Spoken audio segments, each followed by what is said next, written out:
Everyone. अभी इस video में हम देखने जा रहे हैं जो यूज ऑफ हैव हैज था उसके नेगेटिव वाले फॉर्म को।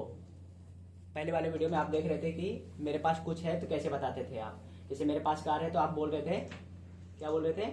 I have a car. अब इस वीडियो में देखेंगे मेरे पास एक कार नहीं है, कैसे कहेंगे आप?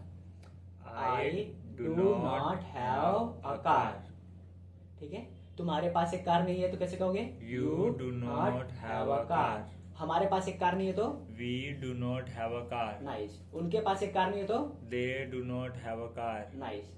अब यहाँ पे बोलना रहेगा उस लड़के के पास एक कार नहीं है तो He does not have a car. हाँ, क्योंकि यहाँ पे जो हैज लग रहा था अब हैज की जगह डज आ गया और अब हैव का हैव ही लगेगा। ठीक है, Okay, sir. हैव जो है डज से रिप्लेस हो गया। इस तरह से नेगेटिव फॉर्म में चेंज हो जाता है।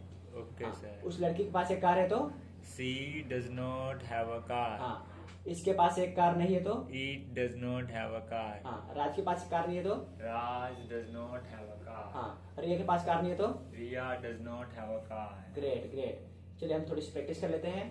तुम्हारे पास एक घर नहीं है, कैसे बोलोगे? You do not have a house. हाँ, तुम्हारे पास एक बाइक नहीं है, You do not have a bike. तुम्हारे पास एक पेन नहीं है, We do not have a pen. We नहीं यू, मैंने तुम्हारे You- बोला। हाँ, you do not have a pen. Okay ठीक है। रिया के पास एक चाबी नहीं है। Riya does not have a key. Okay, Riya की एक बहन नहीं है। Riya does not have a sister.